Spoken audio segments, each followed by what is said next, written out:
A very good evening to everyone. This is part of my daily briefing that I'm having for the press and also for the general public of our state. Friends, I would just like to inform all of you that in this situation that we are facing, the department and the state government has been leaving no stone unturned to ensure that we are able to face these challenges that are there in front of us. Friends, having said that, I must say that there is never a situation where it's easy for us to ensure that everything goes the way we want to go. There are challenges we face. Today, I can tell you, our officers, whether it's from the health department, our administration, the entire government machinery is working overtime. There are some officers who have not slept for the past 24 hours, 30 hours. And that's the kind of dedication that they are working with. Having said that, there are challenges, there are shortcomings. But I can assure you, what is important is to be able to respond to those challenges.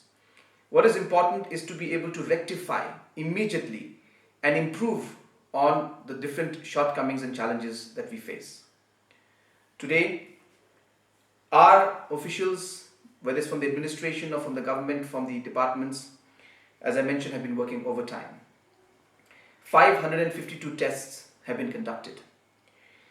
We are waiting results of 178 of them. So therefore, out of the rest of the cases which have come out, we have in fact 7 cases which are positive, 6 plus 1. The rest of the cases are negative and 178 cases are awaited the results. Today we had a meeting with the health officials and with also the Home Department in the Secretariat, where the Honorable Deputy Chief Minister, the Health Minister and the Home Minister attended the meeting along with the Chief Secretary and other officials. And we reviewed the entire situation and the events of the last 24 hours that have taken place. We have also worked on ensuring that more testing is going to be done. We are working on trying to get rapid test kits which are coming from different parts of the world. Other states also are working towards getting that. So we hope that the rapid testing kits should be here very soon. NIGRIMS, the overall testing facility, has been increased to almost 100 tests per day. And we're thankful to government of Assam and the institutes in Assam which have given us an additional of 50 more tests in a day. So we have a capacity total of 100 plus 50 tests that we can do. And as you're aware, friends, that given the current scenario, whether it's in the state of Meghalaya or whether in the whole country, the way forward is really to test more and more. And therefore, realizing that, we are ensuring that we are able to get these rapid test kits. We are also exploring the possibility of having pool tests.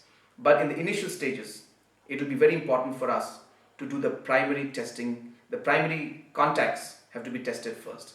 And this is the phase that we're going through, where we want to complete those, which will be done very, very soon. So friends, with these few words, I know that the press has some questions that they want to ask. I will be happy to respond to those questions that have been asked by the press. So the first question, the son-in-law of late Dr. Silo have alleged that there have been no efforts on the part of the government to segregate the family members of 6 persons who have tested positive, nor they have been taken to quarantine. They are still all together at the same house. What is the reason for not segregating them or take them to quarantine? Friends, I think this may not be the right time to ask a question like this, because it's a very, very difficult time for the family, and they're going through a very difficult situation. And of course, there are many factors one has to remember, which I don't feel appropriate that I should express right now in the press at this point in time. But we need to respect the space of the family. Necessary guidelines, necessary precautions, safety measures which should be taken, appropriate sanitization and appropriate information, has been given to the concerned family. In fact, even though the situation was very, very emotional for them.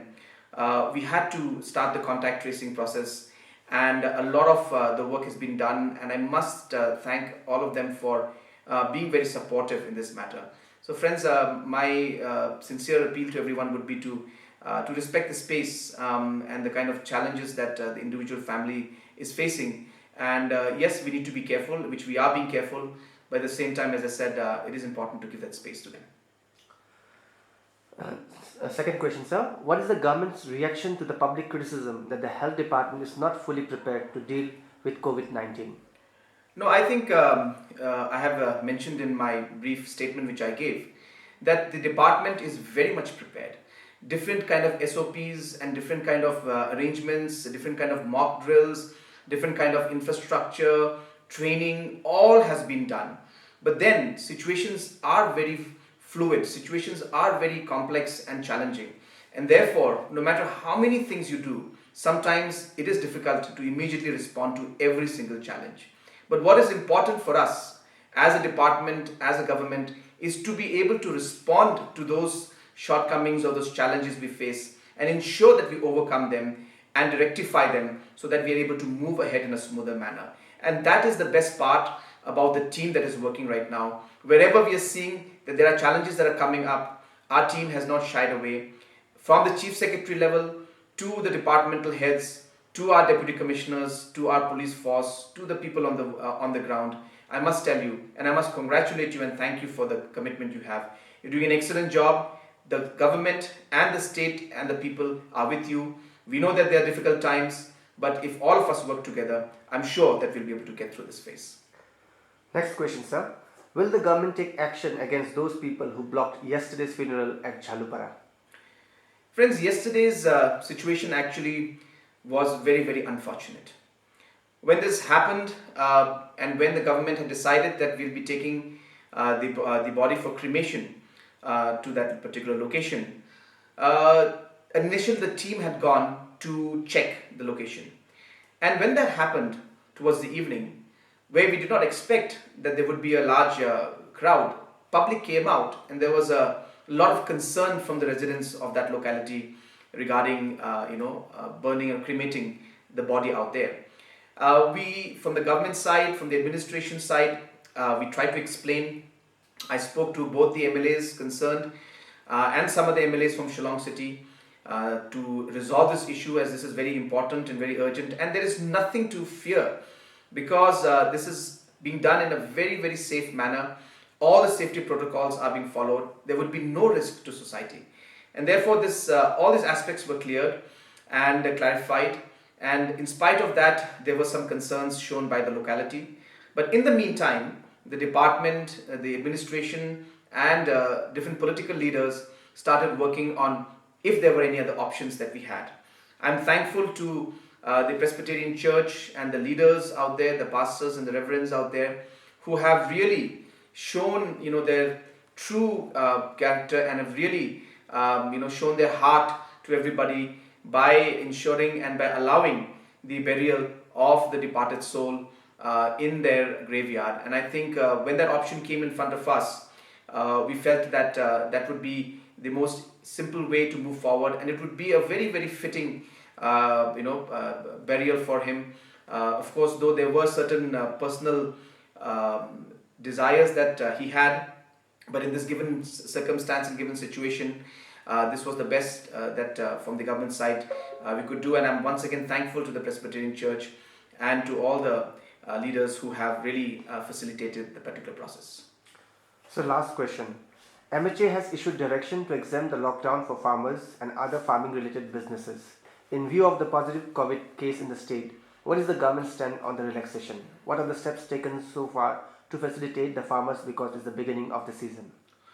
Yes, before this particular COVID case came out, we had already decided that we will allow the farming activities to take place. But of course, after the COVID positive court case, we had to review certain decisions. And a lot of the decisions that were made for the urban-centric locations, mainly Shillong, all those decisions were repealed. But the issue of the farmers and allowing the farmers, as mentioned by MHA, the MHA has allowed it. So in a very, very careful and following basic protocols, the different farmers, by ensuring that there'll be no individuals or no workers coming in from any other part of the state, for any other part of the country, and also ensuring that there'll be no inter-district movement. Certain relaxation to farmers is being allowed, and that too, but will be when there's a very strict supervision, because we also need to ensure that this season, when the farmer community needs to sow their seeds, does not go away without any efforts and any work. So therefore, there will be some relaxation in that.